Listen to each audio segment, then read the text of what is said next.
Hey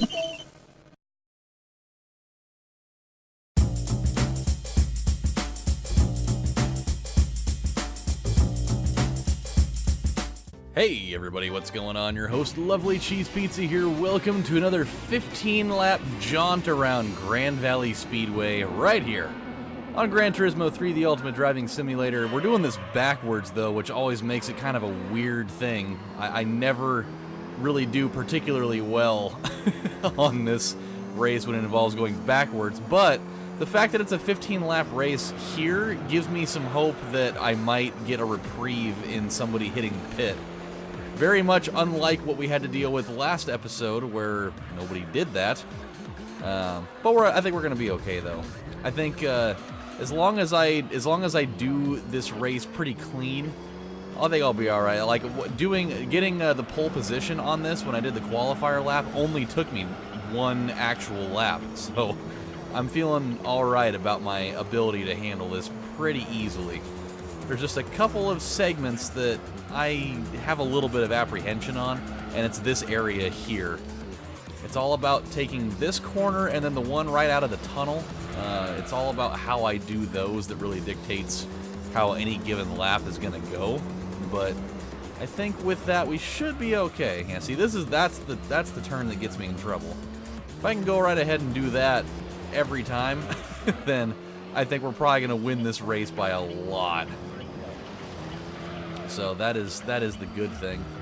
So as it is right now, it's like almost 1 in the morning. I couldn't sleep, and so I figured, you know what? I'm going to come in here and film one of these. I really wanted to film Resident Evil 2 tonight, but I didn't have enough time to do it because for a game like that, I don't really want to film it in like 1 episode increments like I do for things like this, unless I'm doing like an endurance race or something. For Resident Evil 2, I kind of want to do those in more like I did for the first 4 episodes and do them all in a big block. That way I can experience a little bit more of it at a time. So unfortunately I didn't have time for that because Harrison decided that he didn't want to sleep. And that's a very normal thing to have happen, I think. I got him to bed at like 9 o'clock, but unfortunately, Haley was getting ready for bed and she went waltzing into the bedroom where he was sleeping, and she's about as subtle as a bomb in a china shop. It's just once the thing goes off and everything goes flying off the shelf and explodes and probably kills at least 6 people due to having glass in their eyeballs, he immediately woke up and he started crying and blah blah blah blah blah, and it took me literally 3 fucking hours to get him to go back to sleep. So it was not exactly what I was looking for, so I'm looking to do that tomorrow probably. But now here we are. I had enough time and enough gas in the tank, pun intended because we're playing a car game, that we should be able to knock this out and do pretty well with it.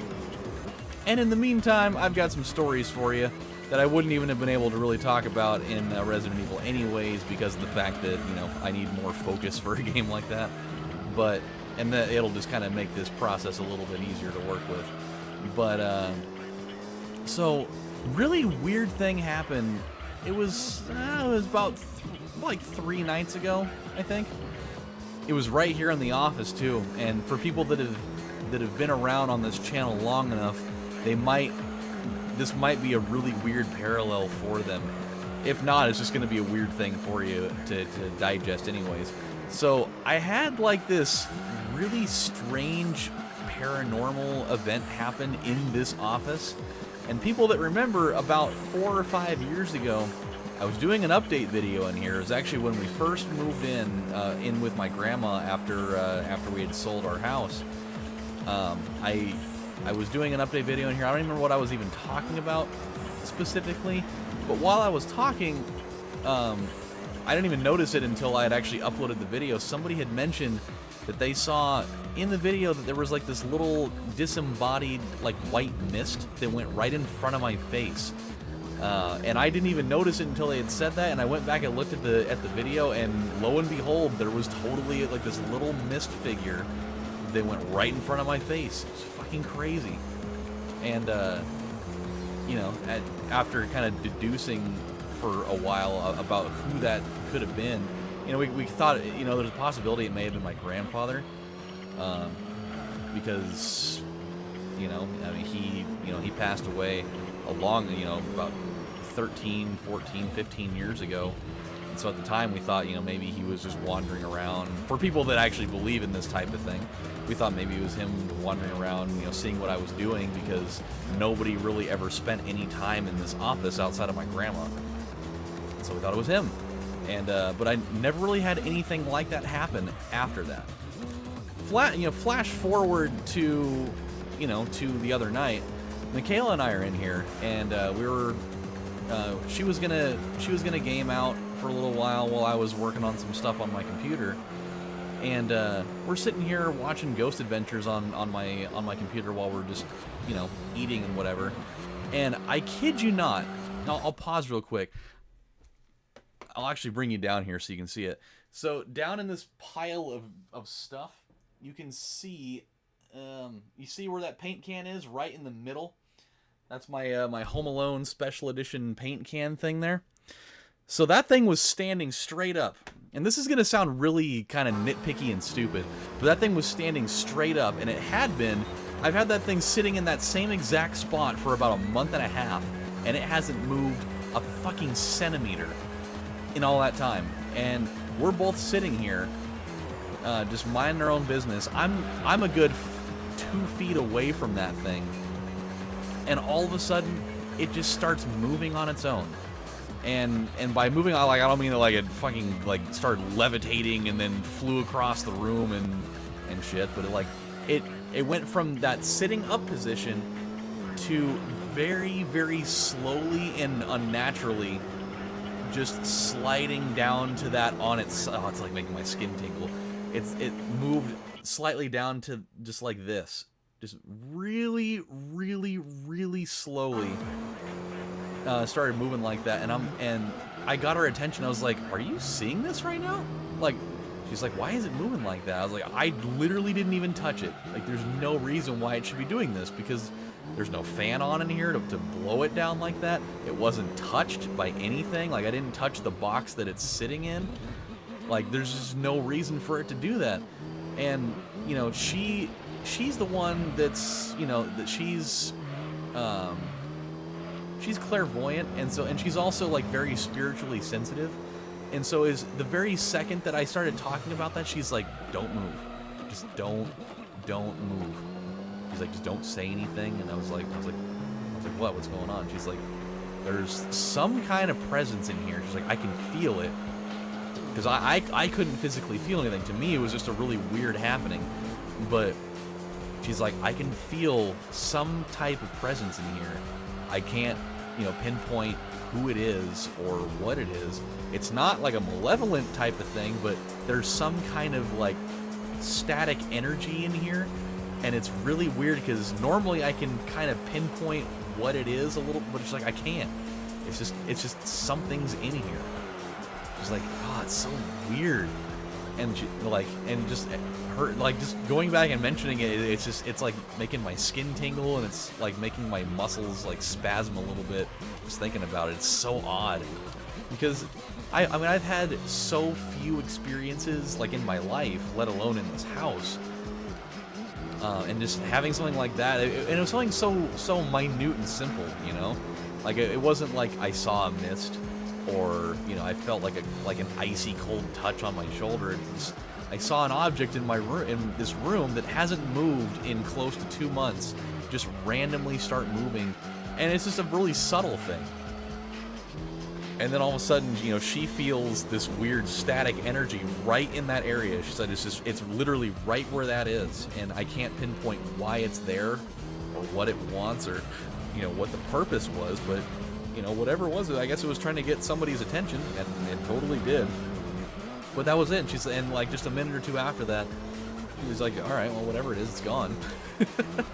You know, it kind of made me wonder if it wasn't my grandpa again. But, you know, she's like physically seen him before, so she didn't say anything about it being him. So that's what makes it even weirder, is that it was just some kind of something. So yeah, it was a really strange thing though. Like I've not really had anything like that in a while, so it's kind of bizarre that was a thing that that took place. So yeah, just kind of weird happening. But for people that remember that weird, you know, white mist across the face in the update video thing, this is kind of another chapter in odd happenings that have taken place in this room in the last few years. I wish I would have had a video of it happening so that I could show you, because it wasn't just like how something just normally falls over, or something starts tipping and it just falls. Like this one, it was moving so slowly. Like it was like somebody was physically moving it to the side like that. That's why it was weird. So yeah, that's just the thing. So that's kind of the end of that story. But moving into another story, this pisses me off because it's just like another testament of how badly I wish I had better luck than I do. I read something on Twitter, and it was something that was like probably reposted from God knows how long ago, just because I didn't actually pay attention to the date. It's just the headline pissed me off. It said, first-time lottery player wins $110,000. And I'm sitting here thinking, what the fuck, man? Like, I've played the lottery so many damn times, and like it was something too where whoever it was that won decided to play like at the very last minute. Like they were you know, they were just thinking about it, and it was like not even very long before they were going to be doing a drawing. They just decided on a whim, like, whatever, I'll buy a ticket, and it ends up being the one that fucking wins. Like, how stupid is that? I mean, it's awesome for them because they totally came up on 110 bills, but like, I'm sitting here like, I've played, not saying that I play every single week or something, but I mean, I've probably played the lottery since I've been old enough to do it. I've probably played like 50 or 60 times, you know, and there's been times where I bought like, you know, anywhere up to 10 tickets. Usually when I buy them, I'll buy like 5, because it's only like $5 to do that. But you know, I invest the money every once in a while. Usually I'll indulge when the jackpot for it is like above $300 million. I mean, shit, man, I'd be happy with $1 million. I'd be happy with 10 grand. I don't give a shit. It's free money. But for something like that, it's like I'll wait until it's like $200 or $300 million bucks, just for the sake of it, because it seems like that jackpot's always up there for whatever reason. And so, but it's like I never even get close. Like the closest I ever got once was I was 2 numbers away, and so like I was just like, damn it, I was there. It's like the world wants me to win something sizable at some point in my life on this damn floating rock in space. But no, oh no, it's just every time I think and then you get people like this from fucking like Rhode Island or wherever. It seems like all the people that win these jackpots are always from like these little podunk towns in these tiny ass states. It's always like somebody like, oh, I'm from Rhode Island, or I'm from Delaware, or I'm from, you know, fucking Vermont or something. Like, why isn't it? It's just, it pisses me off. I want money, damn it. I hate being poor.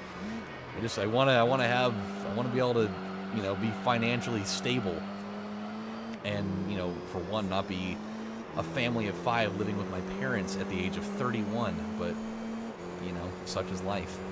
Like, comment, and subscribe. Shameless plug. There it is. There we have it. There it is.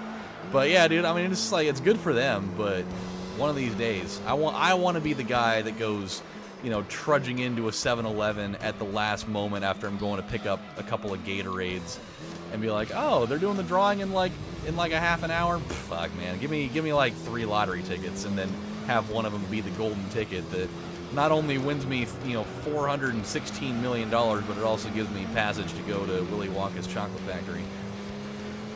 But man, that is what it is. So, oh god, okay, here we go. I am doing a lot better than I thought I was going to.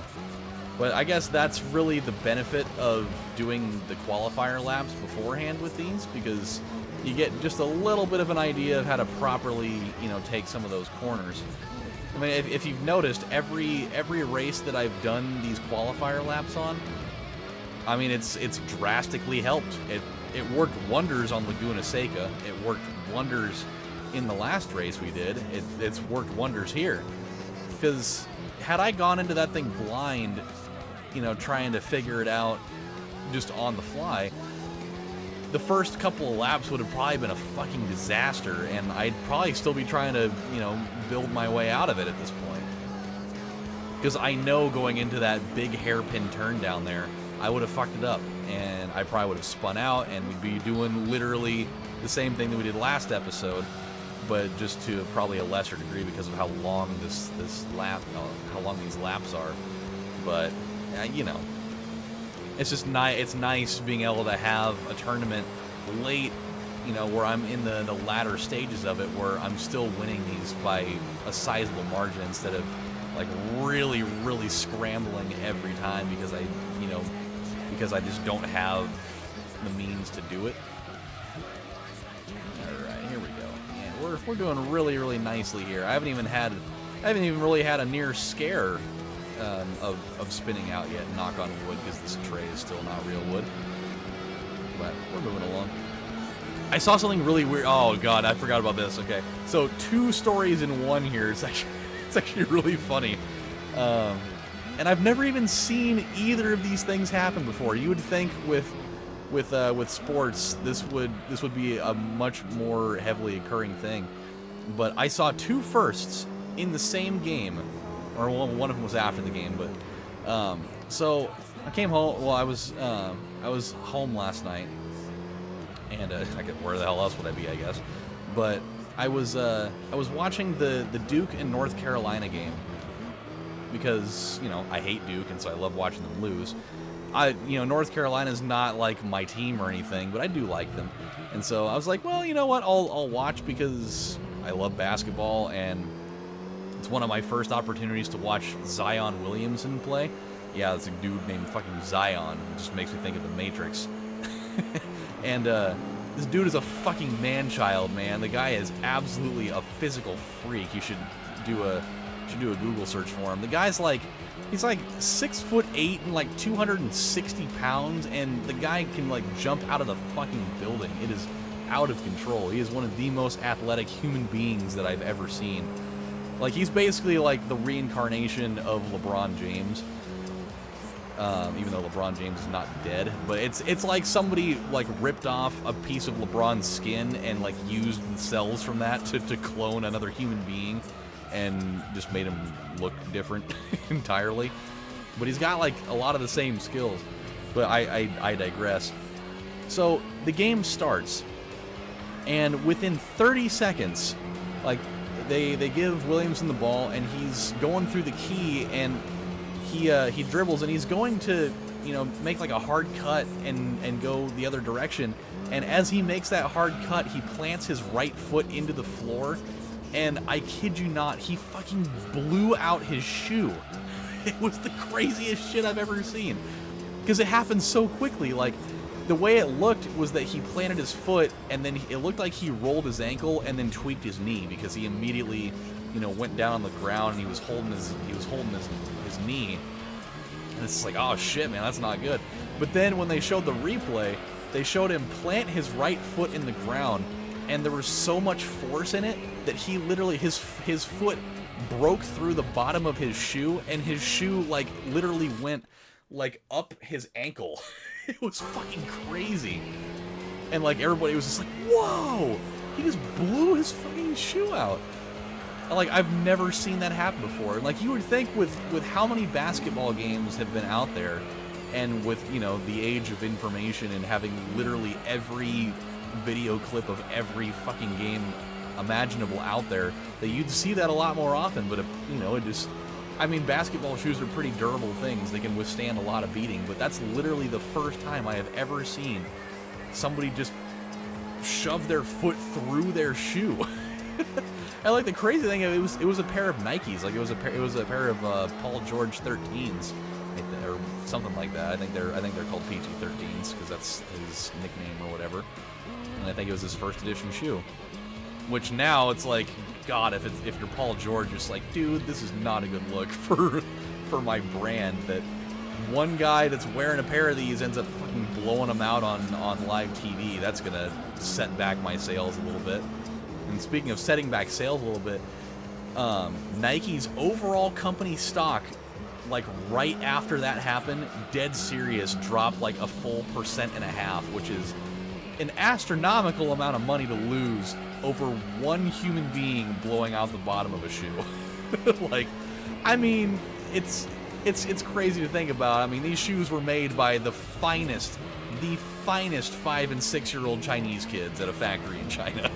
But I mean, the kid that made that pair of shoes, they're getting sent up to the top of that building and getting tossed off the top, which is an absolutely terrible thing to say. But dude, the conditions in those factories where they're making, Nike shoes and iPhones and shit, like, people are going so batshit crazy in there, they're literally going up to the roofs and jumping off and killing themselves. Because it's just like, it's fucking mayhem.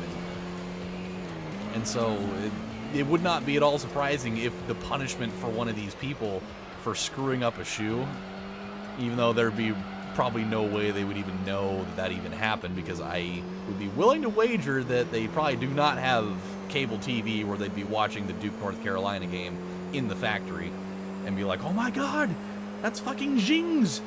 That's the one he made. Throw him off the top. It just would be pretty fucked up. But yeah, dude, Nike lost a fucking shitload of money. I mean, they'll totally, their stock will recover pretty quickly, but just the idea that people were just like, oh boy. Like, I'm sure Adidas and, these other shoe companies probably were watching that like, you fucking idiots, we're gonna overtake you now. And they're probably just like, dude, minor setback. Absolutely, like, drop in the pan setback here. But it was funny, though. And then after the game was over, this is the other part of it, North Carolina ended up winning, by the way, which is awesome, because anytime Duke loses, it makes me happy, because they're like the ultimate rich boy school that, like, all the people that go there, and, like, no slight to anybody that goes there, it's just like the general like way that the school comes off is that they're all snooty rich kids, and like anytime they lose, they're just like snobs putting their nose up in the air like, well, fuck it, it doesn't really mean anything anyways. They can't even like accept defeat gracefully. But afterwards, they're interviewing one of North Carolina's players in the locker room, like they do for most of those. And, they're sitting there asking him about the game, this and this and this and this. And I'm surprised this hasn't happened more, by the way.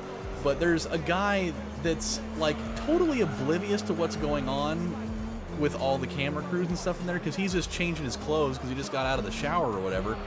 And for just, like, a split second, this dude, like, takes his towel off, and you can totally see his fucking dong just flopping out.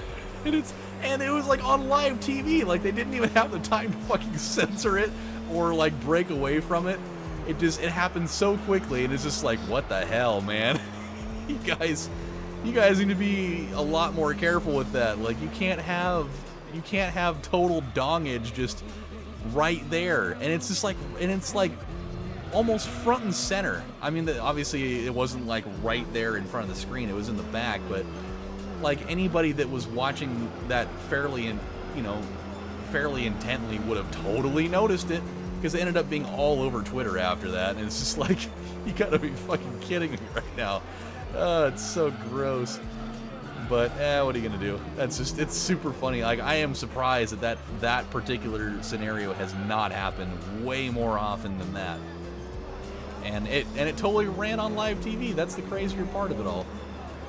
So, yeah, I mean, that's nuts. Literally and figuratively, absolutely nuts. All right, we are doing really, really well. This far exceeded my expectations on what I thought was gonna happen for this. I really thought, yeah, we'll probably win. Like, we'll probably break away in the last like 5 laps or so. But, they'll probably keep it close. I did not necessarily think that I was going to be, running up on, having a full minute lead by the end of this thing. I mean, we very well may break the minute mark. And if we do, I mean, I ain't mad at it. I mean, one of my most pronounced wins on this track in this orientation that I can think of. I mean, obviously this is like one of the first ones that I've done 15 laps on, but that's besides the point. It's the fact that, you know, we've raced a really clean race here, and I mean, you guys have been watching this for the most part. I've had quite a few different chances on this track doing, you know, 3 laps, 5 laps, you know, a couple other lap increments.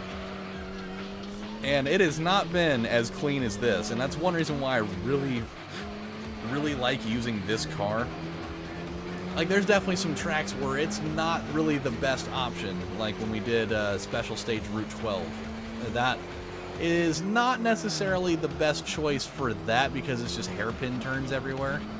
But for this, where it's a little bit, you know, more moderate and a little bit more forgiving on, you know, the size of the curve and all that shit, that it's like one of the ideal high horsepower cars that I have because its handling is comparatively really good to everything else. Like, there is no way I could pull this shit off with the Viper unless I was just an absolute savant at driving. Which I am, by the way.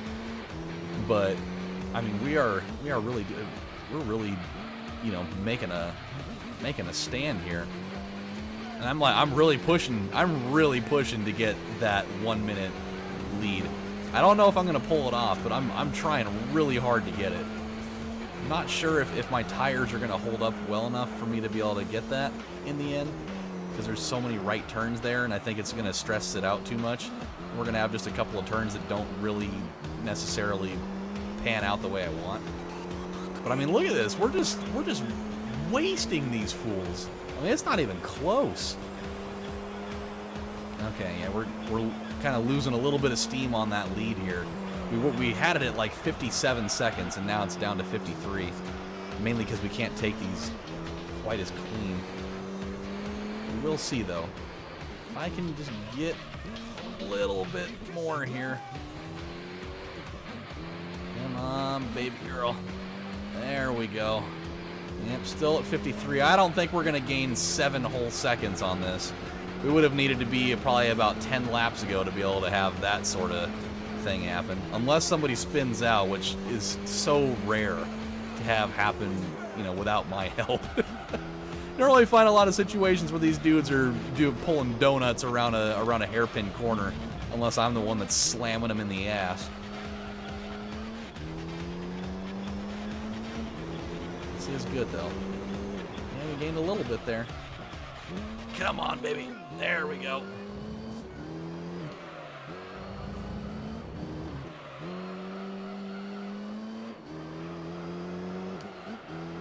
Here we go. Yeah, baby. This is the thing I was afraid of, man. I was really hoping that while I was in here, I wasn't going to start getting hungry. I mean, I only ate once today. I totally had a pound and a half of seafood salad from the grocery store for lunch with some crackers. And that's literally the only fucking thing I've eaten today. And when I got home, I was thinking, man, I'll probably make like some mac and cheese or like a grilled cheese sandwich and tomato soup or something. Because that just sounds like a kind of a, you know, comfort food. It's pretty cold outside, and, you know, I'm really sore from going to the gym because it was leg day on Monday, and my body is like screaming at me in a foreign dead language that I don't understand. Because every time I get up out of the fucking chair, it's like I'm 95 years old. But I ended up not eating anything because I was taking care of Harrison. And I was like, I'm not really that hungry. And I decided, you know what, I'm not gonna eat. No big deal. You know, I'll be hungry in the morning. I'll make myself some breakfast. And not too long after I came in here, now my stomach's growling, and it's like, yeah, I shouldn't eat anything because that's going to contribute to me being fat, and I don't need it. Because I'm trying to lose a little bit of weight. Like, I'm at like 208 right now, and I want to get down to like 190 because that's like my ideal weight. But it's moments like this that derail that every damn time, because food is good. You know, they said it best in Gauntlet Dark Legacy. Food is good. Whenever you open up the treasure chest and grab it. I think it was the, I think it's either like the wizard or the warrior that says it. I think it's the wizard. He like, you run over and you grab something, he just goes, food is good. And he could not be any more right than that. And I already forgot whether I saved that or not, even though I was probably looking directly at it when it happened. So, my friends, we were successful. It was a 30-minute deal, but we made it happen. It was absolute total decimation, and that was awesome. So hopefully, when we come back for race number 9 in this tournament, it'll be just as easy, even though I don't know what it is. My guess is it's probably going to be like Tokyo R246, which I am not looking forward to, because that is yet again another race that I don't do super well on. And there's so much less room for error in it, because it's such a short track and just a high-speed affair. So, and I think the last one is Côte d'Azur, which that could be okay, but maybe not. I don't know. I'm kind of apprehensive on it. So, with that said, my friends, this is your host, Lovely Cheese Pizza, saying thank you guys for watching. I will see you next time. Have a good one. Watch out for ghosts in your office, because they might try to move your Home Alone paint cans around. Bye, guys. Take care.